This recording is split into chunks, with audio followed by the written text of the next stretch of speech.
2019 was a terrible year for movies. At least personally speaking, of course. We had the likes of movies like Glass, Replicas, Triple Frontier, Io, Captain Marvel, Pet Sematary, Hellboy, Godzilla, King of the Monsters, Annabelle Comes Home, The Lion King, where we all know that Zazu was the real villain in that movie, because he knew Scar was there at the gorge, but he allowed Scar to lie to the Pride that, oh, I didn't make it there in time. Once Upon a Time in Hollywood and Uncut Gems, both movies that have great acting, have some great scenes, but are unnecessarily long for no reason other than to be long. Like, Once Upon a Time in Hollywood is like 2.5 hours, pushing 3 hours. It's just a waste of time. No character's story matters except for a bit of Brad Pitt's. Like, it has such a thin plot that it's one line of dialogue that the movie is so friggin' long. I forgot about this line of dialogue, and it's DiCaprio's character saying to Brad Pitt's character that he's one party away from being in a Polanski film. There were some highlights from 2019. Ready or Not, it's definitely my favorite movie of the year. Joker was pretty good. Endgame was satisfying for the most part. Zombieland Double Tap was surprisingly good, especially for a sequel that came out 10 years after the original. And as well because Ruben Fletcher. I hate Venom with a passion. Scary Places, the Scary Stories was fine. One of my favorite movies that came out of 2019 was The Lighthouse, even though I didn't watch it until 2020. Jojo Rabbit was pretty good. Knives Out, for the most part, was great. And the entire year led up to the finale. The worst movie of 2019, Star Wars, The Rise of Skywalker. What a mess of a movie. I don't even know where to begin. Oh, I know. The title. As soon as it was announced, I had a bad taste in my mouth. I thought, what a dumb title. Ridiculous. This whole movie is ridiculous. It was filled with cheesy dialogue and terrible jokes that just didn't land. The jokes were less than the ones in The Last Jedi, but my god, they were not funny. I don't care for jokes in Star Wars films, but if you're going to put them in there, at least make them funny. When has Star Wars ever been about chasing after MacGuffins? Yes, I know The Force Awakens MacGuffin was Luke Skywalker, but there was more to that movie than just chasing after Luke. Yet in this movie, there's like at least 3 MacGuffins, and one of them literally leads you to the next one, which leads you to the next one. The dagger leads you to the Wavebinder. The Wavebinder leads you to Palpatine. And yes, I'm considering Palpatine a MacGuffin. Oh, Rey doesn't feel worthy of the lightsaber? Luke's or Anakin's or... It doesn't matter. But I think it was the one that got destroyed in The Last Jedi, so... When did they repair it? Anyways, immediately after rejecting it from Leia, she's given the saber anyways. She never earns it like she wants to. The first 2 acts jump from scene to scene, never really giving the audience a chance to digest what just transpired on screen, because we're already into the next thing we should care about. And this becomes a huge problem when the movie decides to make huge, impactful moments that they literally undo 5 minutes later. So for those moments that you're supposed to grieve, it does not matter because we're on to the next thing you're supposed to grieve about. We have the decision to kill off a beloved character like Chewbacca in a shocking moment that really should have shaped and molded Rey in her character arc. Like, she just used a dark side force power and caused the death of one of her closest allies and friends. This is supposed to be a shocking moment, and we should have a chance to grieve, and the character should have a chance to grieve. But then, like, 2 scenes later, we find out he's alive. And the grieving from Rey is over like that. Next, we get the decision to wipe C-3PO's memory, which is the only decision that lasts more than 5 fucking minutes. To go, oh, R2-D2 has a backup, yay! Even the fucking Emperor, who is just inexplicably back for no reason, unless you played Fortnite during their Star Wars event, that he's back and has a radio host broadcasting across the galaxy, and his plan changes every 30 seconds after he exposits it to Rey. Ooh, strike me down and let me possess your body, and we shall rule over the galaxy. LMAO, JK, I'ma suck your life force instead. Plus, we're told he ordered her death as a child. He sent Kylo to kill her, and then he's just like, nah, I never wanted you dead. Fan favorite character Rose returns. And after ruining Finn's story arc that was about to come full circle at the end of The Last Jedi because she loves him, she just doesn't love him anymore. I mean, I was really hoping she would try and kill him again. Finn has a weird love pentagon going on. He loves Rey, has a thing for Poe, had a thing with Rose in The Last Jedi, kind of. Seems like he wants to bone Jaina. That dude has severe blue balls. It's not a Star Wars movie if there isn't Death Star technology. This movie took it one step further, introducing the more Death Star. Weird choice to make it look like Mickey Mouse? A little on the nose, eh, Jar Jar Abrams? One of the parts I know I and people I know were excited about were the mysterious Knights of Ren, who turn out to just be gray stormtroopers with really stupid fucking swords who stand around and do even less than Imperial guards. Okay, something positive. Babu Frick. I friggin' love that guy. Now back to a regular, scheduled negativity. Why was Hux never just the character General Pride was? So unnecessary to introduce Grand Moff not Tarkin, instead of just making Hux that character as he was intended to be in The Force Awakens. A big part to blame for that is the choices Rian Johnson made in The Last Jedi. When Hux saves Finn and Poe, and they ask why, and he says, I don't care if you win, I just want Kylo Ren to lose. It's like, shut the fuck up, dude. Like, if Kylo loses, you lose. Period.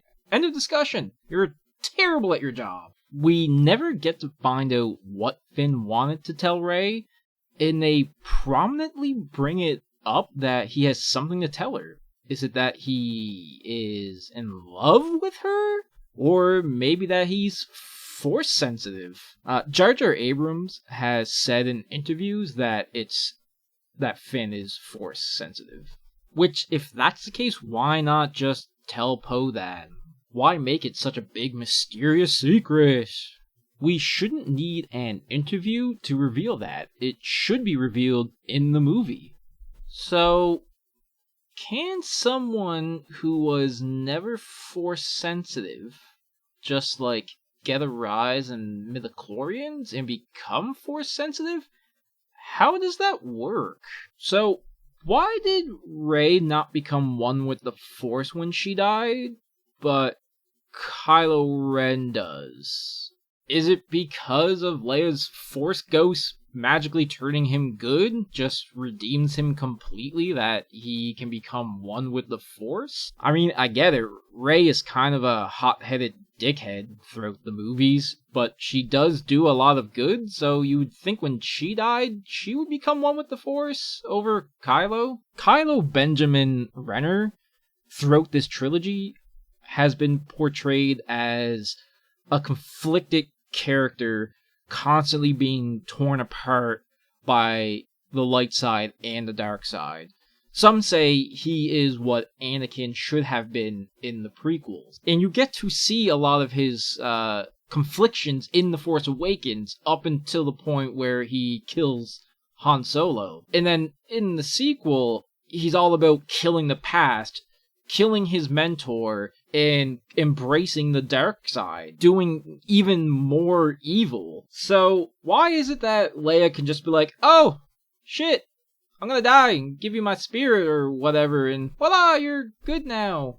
Like, how does that make sense? Why is that the one thing that redeems him? Like, it should have been a natural redemption arc, but instead it's just some Force hocus pocus because it's ridiculous. Nobody in this movie has purpose. Everyone is just there to spew out dialogue to push the plot forward. No one has development, no one goes through any real story arcs. It's just scene after scene. So, in the original trilogy, Luke wanted off of Tatooine, and in the prequels, Anakin hates sand. So, why in God's name would Rey decide to bury the lightsabers on Tatooine? So, Order 66 was the execution of the Jedis. So, I guess Order 67 was the First Order. Order 68 was manipulate Kylo Ren. And Order 69 would be have Kylo fall in love with Rey and try and bone her. All in anticipation for the Emperor's final order, which is a Big Mac, hold the lettuce, upsize the fries, Diet Coke to drink. Kylo Ren is the only character that gets developed throughout this trilogy, a compelling, conflicted character, burdened with turmoil in the choices he's made, and he's the only interesting character, and they fucking kill him off.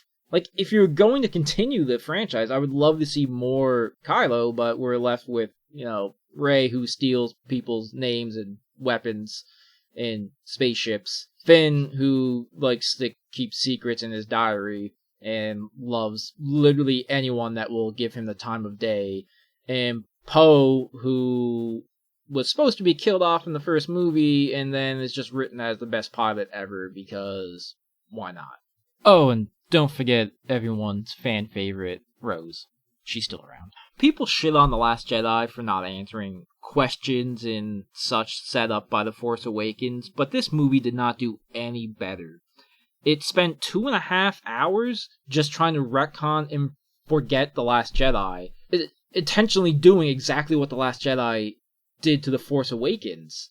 Both movies are at fault for not building upon the structure set up in the previous film. In this movie, I think, does it worse. Like, you could have just continued the themes and stories set up in The Last Jedi, and they chose to retcon and ignore it to make it a sort of sequel to The Force Awakens, and even throw out the mystery behind Snoke and just be like, oh, yeah, failed Palpatine clone, who cares, whatever, move on. Another positive thing I can say about this movie is Ian McDiarmid, I think I pronounced that right, does an incredible job as Palpatine, and when you're first introduced to him and when Rey first meets him, it's so creepy, it's very horror-inspired, and I really love that, and his delivery is fantastic, even though if you really pay attention to what he's saying, it all sounds cool, but it's nonsense. The Sith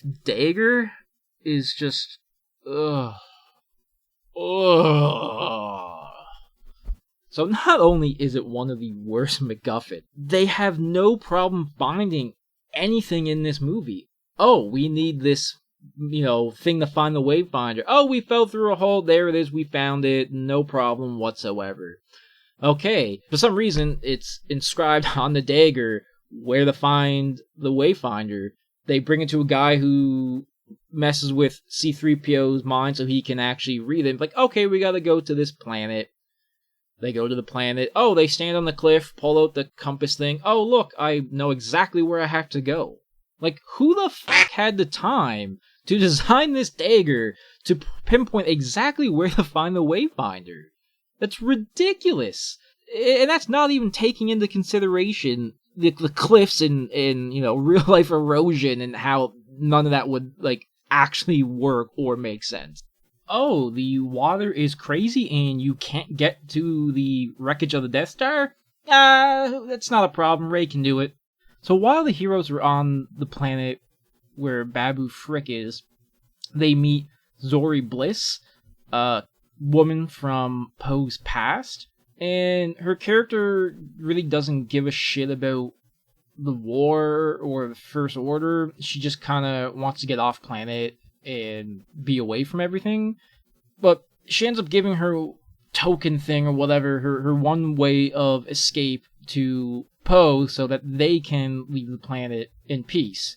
And later during the Emperor's Final Order, he blows up that planet, yet she's just somehow off-world in a spaceship helping them fight in the final act. If you had a way off the planet, why did you need that token thing in the first place? Or if you planned on leaving, why didn't you just go with Poe when he offered you to come with them? No thought went into making this movie. Whoever was in charge of continuity clearly dropped the ball. In the final act, when the rebellion just magically grows to an infinite number of ships, how can you not question where these other civilizations were when the First Order first came into power? Why did these people not stand up against them in the first place and prevent any of this from happening? I know, because J.J. Abrams needs a lot of lens flares in the final act. Ships go pew pew. In the final fight against Palpatine, and you hear all the Jedi voices empowering Rey, like, it would have been so friggin' cool if you actually seen their ghosts, because a lot of them that spoke to her have been Force ghosts in one media or another. That moment could have been so powerful, and it just wasn't. And to make that scene worse, it's a blatant ripoff of Endgame. Instead of Thanos saying, "I am inevitable," you have the Emperor saying, "I am all the Sith." And then you have Tony Ray Stark come in and be like, "Well, I am Iron Ray," and then just deflects the Force lightning back at Palpatine, which seems to be his one weakness, because he keeps being defeated that way. I haven't watched this movie since I seen it in theaters, and so I'm really trying to recall a lot of my first impressions on the movie, and I unfortunately suffered through and seen it twice. So I'm probably forgetting some things, but all in all, this movie is a bloody mess, and is a terrible conclusion to a story that concluded 36 years ago. Star Wars sucks now. But as always, that's just my damn opinion. Leave a comment and let me know your thoughts on The Rise of Skywalker, or what movie you think is the worst Star Wars movie. And if it's not Rise of Skywalker, you're wrong. Don't forget to hit the subscribe button, click that bell to turn on the notifications, and leave a like. Thanks for watching. Stay tuned for more opinions that no one asked for on subjects you probably don't care about.